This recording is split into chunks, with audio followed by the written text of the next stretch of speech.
In this exercise, I'm going to show you the best approach to creating a tile pattern that will successfully serve as a side tile inside a pattern brush.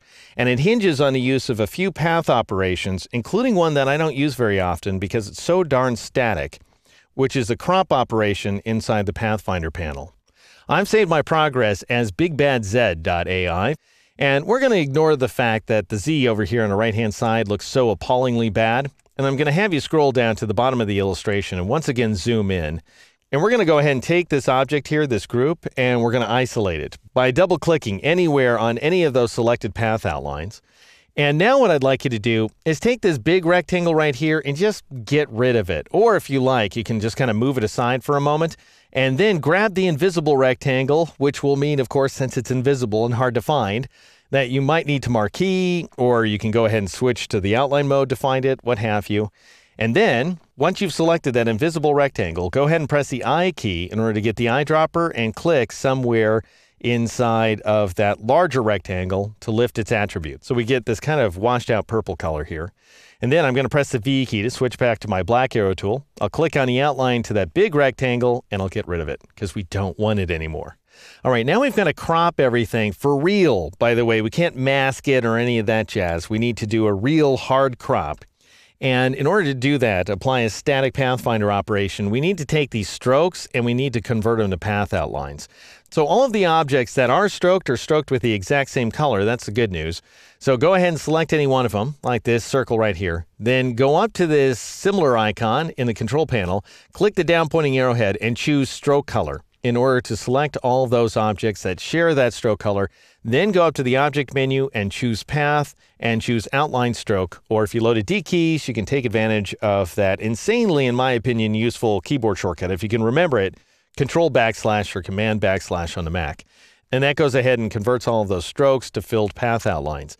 Now, what I want to do now, just to avoid some of the complexity here, is I want to join all of these new path outlines together, but they're not all the same color. If you try adding them by going over to the Pathfinder panel, bringing it up, you can also choose Pathfinder from the window menu, and click on that first icon, Unite, then you'll end up getting this effect right there, which is terrible. Looks kind of like an owl, but it's not something I want. So I'll press Control-Z, Command-Z on the Mac to undo. Instead, what we want is to just select the similarly filled objects, because right now, notice we've got these dark sort of violet interiors on some of these shapes selected. So we need to get rid of them. I'm going to click off the objects to deselect them, then click on any one of these sort of pinkish objects, and then I'll go up to the similar icon, click the down pointing arrowhead, and choose fill color this time. And now I'll go ahead and unite them. This should work out beautifully, and it does.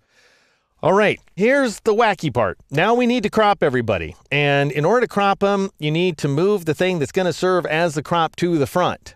But what I'd like you to do is just go ahead and take this rectangle here and press Control X or Command X on the Mac to cut it. That way we've got a copy of it in the clipboard.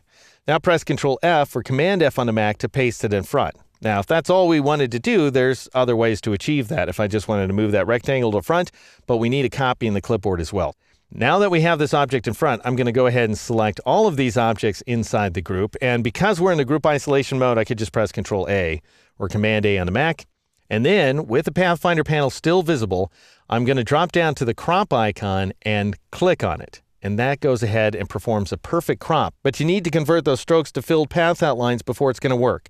So that's why we had to outline the strokes first. I'll go ahead and press Control B or Command B on the Mac in order to paste that item to the back of the stack, that initial rectangle that we copied a moment ago. Notice, by the way, that we ended up with a group because Illustrator loves to create its groups, don't you know? And so as soon as we applied the crop operation, we got a group. I don't want that group because we've got a group inside of a group. We don't need it. So I'll go ahead and meatball the group to make it active, and I'll go up to the object menu and choose Ungroup or press Control-Shift-G, Command-Shift-G on the Mac.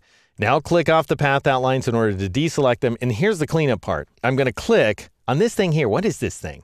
Well, it's just a leftover of the crop operation, and it's totally invisible. It's a path that's serving no purpose. Hey, I bet if there's one path that's serving no purpose, there's a bunch of other ones. Let's go up to the Select Similar Options icon, click the down pointing arrowhead, choose Fill Color once again. Look, there's a couple more. Big surprise. All right, so let's go ahead and press the Backspace key or the Delete key on the Mac in order to get rid of them. Now we're done. Press the Escape key in order to leave the group isolation mode. Now I'm going to go ahead and zoom out so that I can see more of my illustration at a time. I want to go ahead and grab this group. It's still a grouped object, or at least it ought to be. Let's go ahead and check out what's up here inside of the violet brush layer. Apparently this got ungrouped somehow. All right, well, gosh, that's mysterious. We were working inside of a group. Why did that happen? Anyway, it did, alas. That's okay because these objects are easy to marquee, as I just did, and then I'll go up to the object menu and group them. This is not an essential step to creating a tile pattern. They don't have to be in a group. So I'll press Control-G, Command-G on a Mac in order to group them together, what have you. And then I'm going to go ahead and grab these guys, drag them, and drop them into the swatches panel. There it is. I want to rename this swatch. For me, it's called New Pattern Swatch 28. Obviously, I've been working in the background. But before I do so, I need to deselect the objects so I don't end up messing them up. And then I'll double click on that new swatch and I'll call it Violet Side because that's the purpose it's going to serve. Click OK. And now let's bring up the brushes panel once again. And actually for this, drum roll please here, we want to be able to see our big bad Z because I'm going to modify its test pattern brush. I'll go ahead and double click on that brush inside the brushes panel. The Z does not have to be selected. Let's go ahead and name this guy this time Violet Wedges brush because I'm feeling so confident it's going to work. And I'll make sure that that side tile is selected, and I'm going to switch it out for violet side this time around. And then I'll click OK. Notice preview's turned on. We get no preview, so that's not very helpful. Click OK. And then you'll get this alert that says, hey, do you want to leave the strokes alone? That would be absurd, of course, in this case. We want to apply our changes to the strokes. So I'll click that button and yay, it works out perfectly. So we have this wonderful, seamlessly repeating tile pattern. And notice that it distorts to fit the path outline. And that is the big advantage to pattern brushes inside of Illustrator. In the next exercise, we'll add the missing tiles, which include the start, end, and the corners.